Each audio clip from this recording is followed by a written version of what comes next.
sehat tanpa mengalami suami. Saya yakin Bapak Ibu pada hari ini sudah tahu ada apa dipanggil ke sekolah.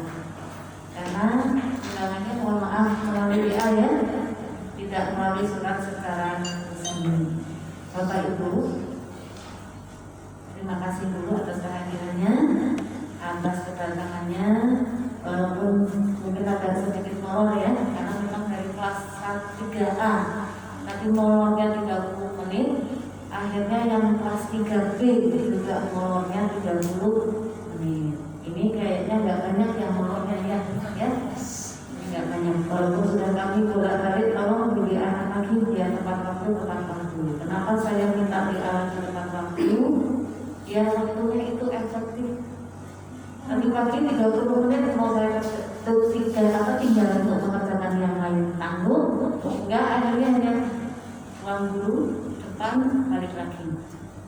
Enggak sabar menunggu pos, balik lagi. Akhirnya saya selama 30 menit waktunya hanya untuk seperti itu ya. Jadi mudah-mudahan tidak 15 menit pemetaan rekor tepat.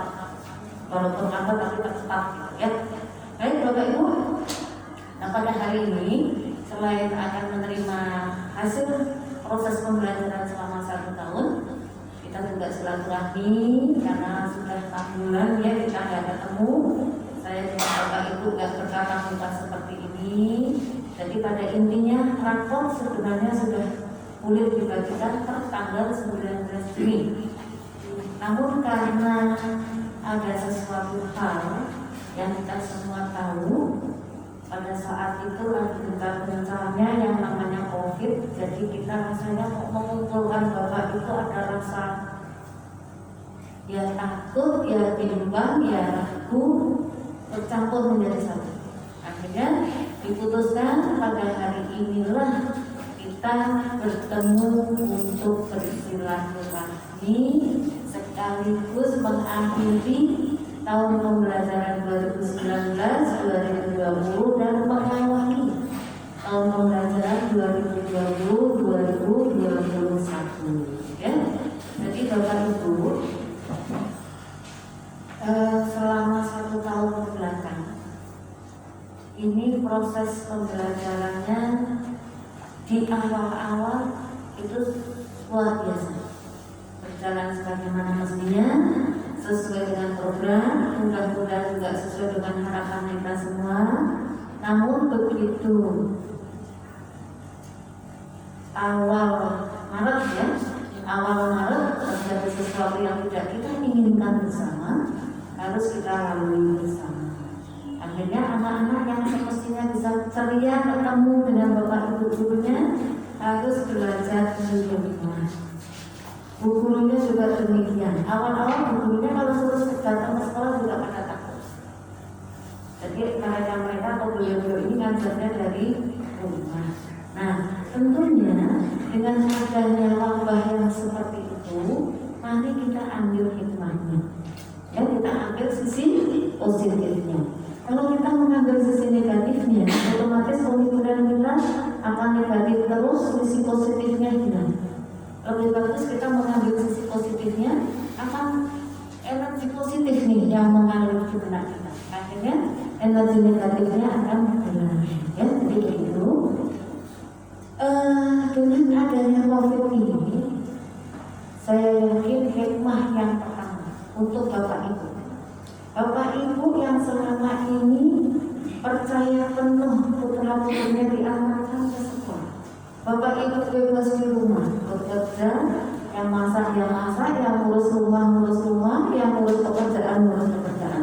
Sampailah jam 1 baru Bapak Ibu ketemu lagi dengan putra-putrinya. Namun selama COVID, ternyata Bapak Ibu begitu bangun tidur sampai jam 7, jam 8, sampai besok pagi lagi, ini akan ketemu terus dengan putra-putrinya. Berarti di situ sisi positifnya adalah ikatan batin antara ibu, bapak, dan anak yang sudah terjalin sedemikian bagusnya akan semakin bagus. selama 3 bulan, dari pagi sampai pagi lagi, besok lagi, ketemu terus. Kita jadi tahu seperti apa anakku ini sebenarnya. Karena yang selama di sekolah sudah kembali ke rumah. Itu sisi positifnya. Yang pertama. Sisi positif yang kedua, Bapak Ibu selama ini anakku sudah saya sekolahkan. Saya percaya penuh. Terserah gurunya mau malah melintang ngajarnya seperti apa. Tapi begitu putra-putrinya di rumah, Bapak Ibu harus ngajarin. Plus 3 kali 3 berapa? 4 kali 4. Apa itu genah? Apa itu kalau ketiga apa materinya kalau bahasa Indonesia? Tentang lingkungan. Tadinya Bapak Ibu nggak gitu, tapi begitu anaknya di rumah 4 kali 4 berapa? 16. Sudah langsung.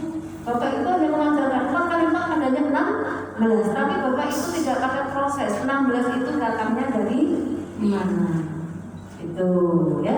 Ini jadi sisi positifnya kita ambil. Sisi positif yang ketiga, putra-putrinya Bapak Ibu dengan adanya COVID yang tadinya tidak naik menjadi naik. Ini yang luar biasa.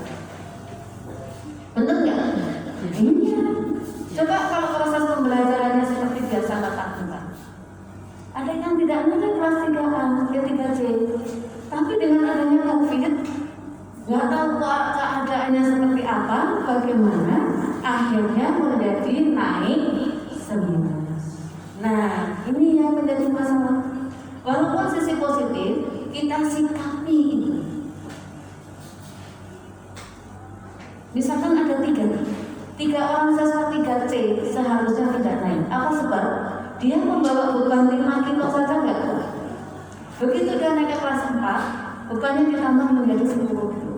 5 kilo aja nggak mampu, apalagi 10 kilo. Apakah lantas anak yang seperti itu mau kita tekan? Ini fungsinya kita ketemu pada hari ini.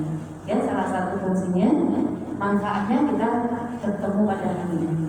Jadi Bapak Ibu dalam mempersiapkan anak-anak kita untuk menyongsong era globalisasi di abad 21 serta mempersiapkan generasi emas di tahun 45, mari kita bersama-sama saling bergandengan tangan untuk mengarahkan, membimbing dan mempersiapkan serta mengantarkan anak-anak. Seperti apa ilustrasinya? Bapak Ibu saya ajak gandeng tangan ya. Mana nih? Saya ngacungkan tangan mana nih?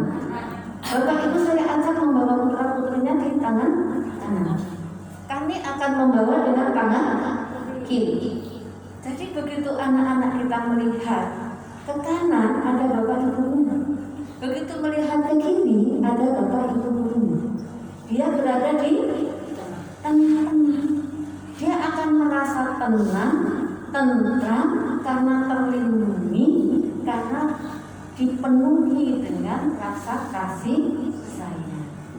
Kita gandeng bersama langkahnya. Kalau kami langkah kanan berarti Bapak Ibu langkah kanan. Kalau kami majunya langkah kiri, Bapak Ibu juga langkah kiri. Sehingga tidak tertinggal. Kalau Bapak Ibu terlalu maju, kami masih di belakang, Ibu sudah narik anak ke sana, kami narik ke belakang. Nyambung nggak ini? Nggak nyambung. Tapi kalau ayo Bapak Ibunya kita gandeng bersama, kita akan bertiga berjalan bersama. Betapa bahagianya jika anak kita perlakukan seperti itu. Artinya bukan ini sekedar ilustrasi. Artinya bukan berarti tiap hari Bapak Ibu harus gandeng tidak. Tetapi kita tetap berada di posisinya. Sekarang kalau kita bisa bayangkan, Bapak Ibu di sebelah kanan tangannya ditarik anak itu. Kami di kiri juga narik. Yang satu narik ke kanan, yang satu narik ke kiri. Kira-kira anak kita bisa jalan maju nggak? Kira-kira maju nggak? Enggak. Seperti kelayang dia. Tarik Bapak Ibunya ke kanan, dia hanya bisa milih. Ditarik ibunya ke kiri, dia bisa milih. Jadi seperti kelayang yang putus. Kenapa saya sampaikan begini? Karena Bapak Ibu dan kami di sekolah punya peran yang sama, nggak ada bedanya. Kenapa Bapak Ibu saya ilustrasikan di sebelah kanan? Karena keluarga adalah pendidikan yang pertama dan utama. Yang pertama, begitu betul, bahkan masih dalam kandungan, langsung betul. Siapa yang menerima dan membesarkan? Bapak Ibu, itu makanya pertama. Yang utama, siapa yang memberikan kasih sayang di awal dari perut jebrol sampai dia memasuki usia sekolah? Juga Bapak dan Ibu. Itulah pendidikan yang pertama dan utama. Jadi Bapak Ibu sudah membangun fondasi. Fondasinya sudah sangat luar biasa dibangun oleh Bapak Ibu. Kami di sekolah meneruskan. Oh, fondasinya sudah kuat, jendelanya belum ada, kan pasang jendelanya.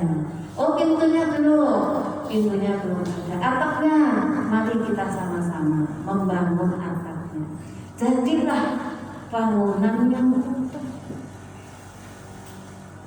Kami membangunnya kapan? 6 tahun saja, nggak usah sampai 7 tahun. Kalau 7 tahun artinya saya tidak ya?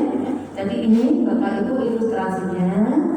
Nah, untuk pembelajaran yang kemarin di tahun 2019-2020, Bapak Ibu sudah merasakan menjadi seorang guru. Ngajarkan putra putrinya. Hari pertama oke, nggak masalah. Hari kedua sudah mulai bersemut-semut. Hari ketiga sudah mulai lagi salah tingkah. Hari keempat anaknya bilang, ibu nggak kayak ini kerjaannya. Enggak, harusnya begini. Akhirnya anak dan ibu atau anak dengan bapak terjadi sedikit ketidaknyamanan. Merasa diajar bapak ibunya nggak seperti gurunya. Padahal menurut ibunya itu sudah betul. Nah, karena pembelajarannya jarak jauh. Ternyata setelah dirasakan dengan penuh hati oleh Bapak Ibu, enak nggak kalau kita selama 1 tahun ngajar seperti itu? Jujur, enak nggak? Pasti tidak enak. Ya, pasti tidak enak. Semenjak 3 bulan Bapak Ibu ngajar, ada nggak pemikiran Bapak Ibu? Oh, ternyata ngajar itu tidak nyaman, ternyata sakit. Contohnya Mbak Firly, guru SMP, ya Mbak Firly ya, guru SMP, suruh ngajar SD pasti agak sedikit, karena biasa yang dihadapi itu sudah mendekati remaja, ini mendekati ini ngajarnya kecil, pasti uring-uringan.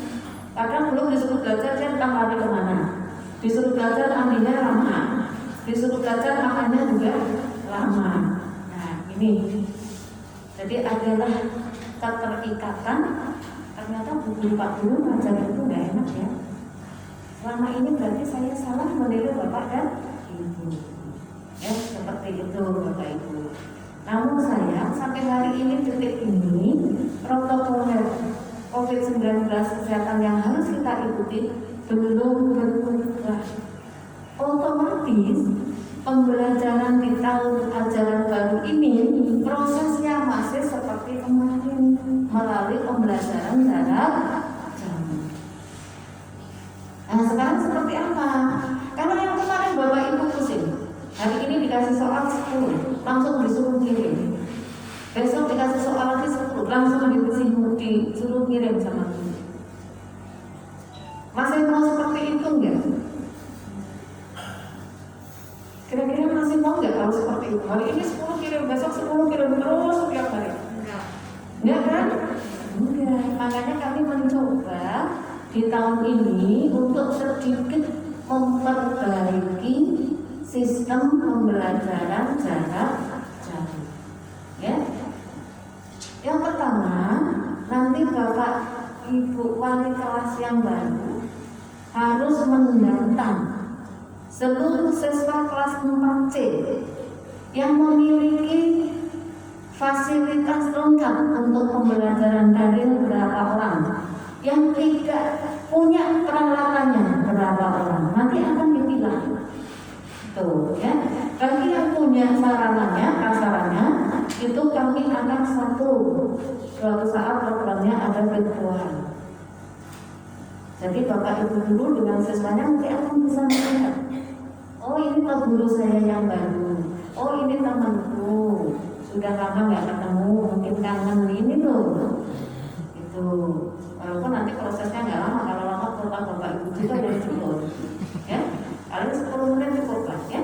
Yang penting bisa bersapa, hello minimal itu, menanyakan kabarnya seperti apa. Selamat pagi anak-anak, gimana kabarnya hari ini? Kalau gurunya ngomongnya lembut begitu pasti anaknya luar biasa. Tapi kalau begitu datang, anak-anak buka halaman sekian. No.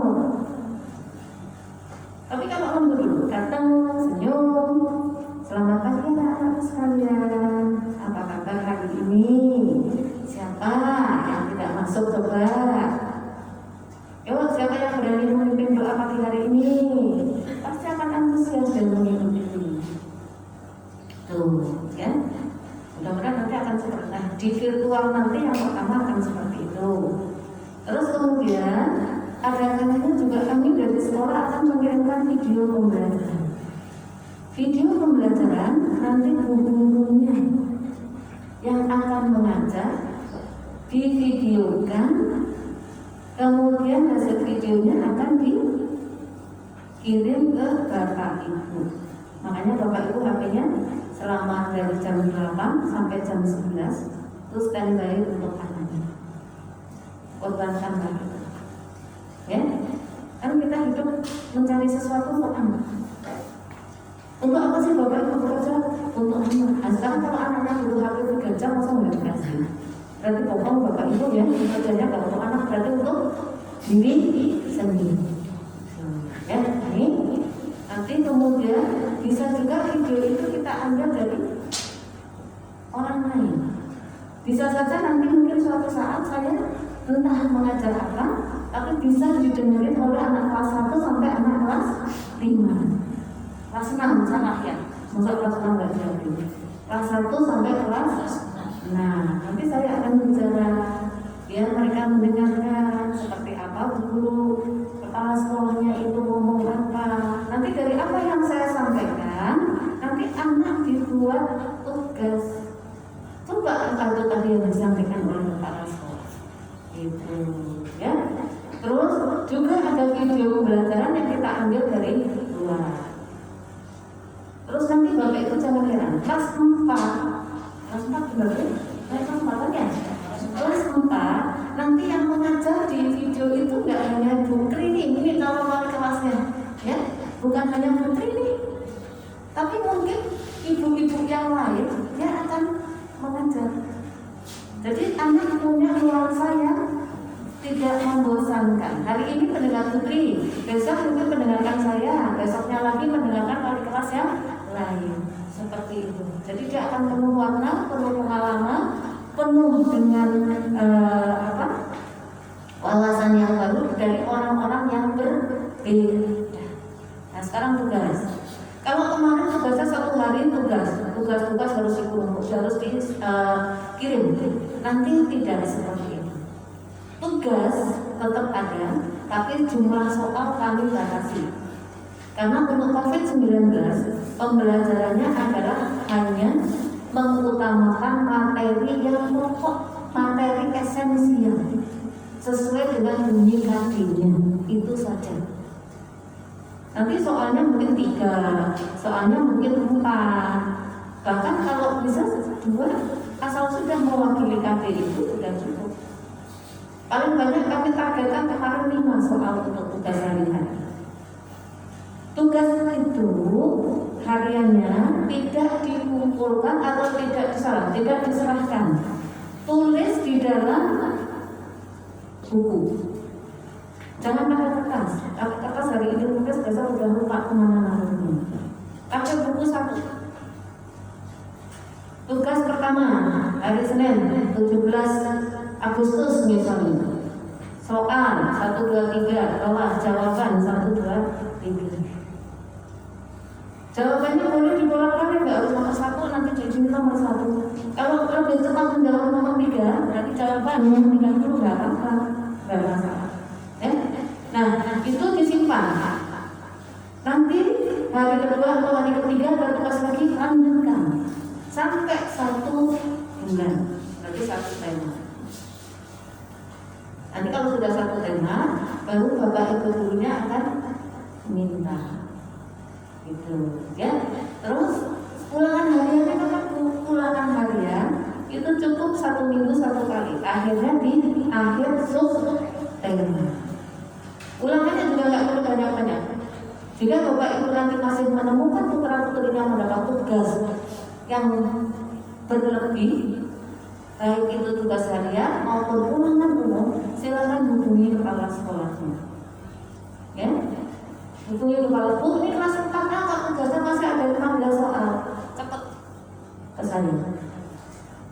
Gitu. Ini kenapa nggak mau banyak-banyak? Menjaga kebosanan anak. Dia di rumah biasanya sepeda di rumah kan bosan. Dijejelin dengan tugas yang nggak pernah selesai. Kira-kira mendung nggak nih kepala anak? Pasti akan bosan. Yang penting ada tugas, dia bertanggung jawab, ada yang dikerjakan, proses pembelajaran berjalan sebagaimana mestinya. Ya, jadi ini untuk tugas yang akan datang. Ya, Bapak Ibu, ingat selama proses pembelajaran dari jam 7 sampai jam 11 gunakanlah seragam sekolah. Karena posisinya bukan guru. Posisinya belajar, hanya tempatnya dipindahkan dari rumah ke dari sekolah menjadi. Nanti bapak ibu gurunya ini masuk, bapak gurunya nggak lagi di luar. Kalau kemarin saya akui, bapak ibu gurunya pasti ngajarnya ada yang pakai daster, ada yang pakai baju tidur. Nanti nggak seperti itu lagi, wajib datang setengah 8 sampai jam 11 baru ditutup, otomatis jam 11.15. Lalu, itu proses pembelajarannya nanti akan seperti itu. Jadi kalau bapak ibu ada sesuatu yang harus dikomunikasikan pada saat jam-jam belajar, itulah caranya. Boleh bapak ibu datang ke sekolah. Ya?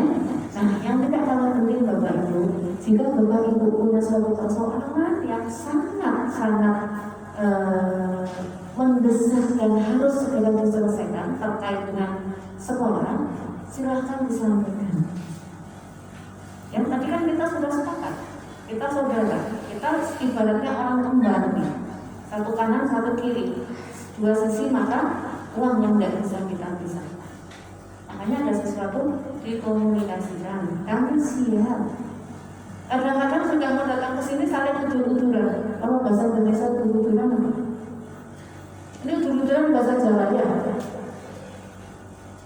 Kamu aja lah, kita apa bahasa Indonesia ya? Kita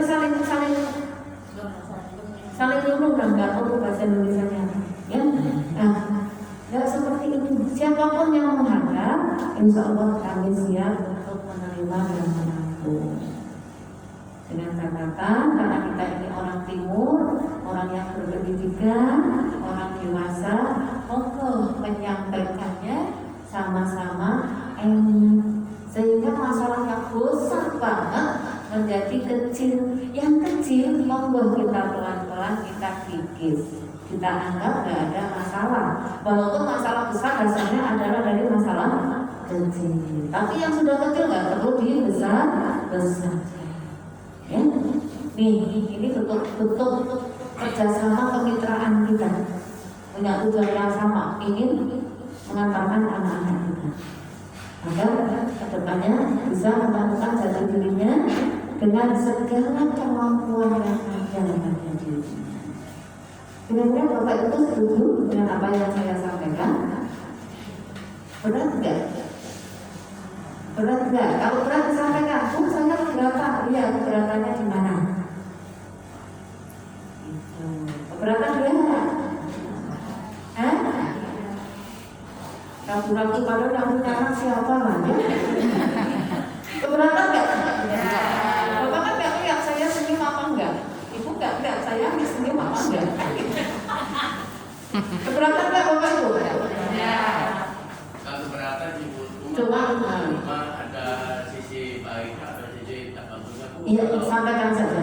Kalau belajar secara online, non-stop, artinya itu di sisi di rumah itu kalau kampus kadang-kadang sifat anak itu kan banyak main-main. Nah, kedua, kalau gimana kalau online ini dihapus mungkin dalam seminggu 3 kali di rumah online, 2 hari atau 3 hari tatap muka di sekolah, cuma dibatasi waktunya Bu. Biasa jam 7 masuk, jam 1 balik, kita persingkat waktu belajar mungkin 2 jam atau 3 jam, lebih efektif Bu. Kalau belajar online kita ngotot macam mana dengan anak itu susah benar Bu.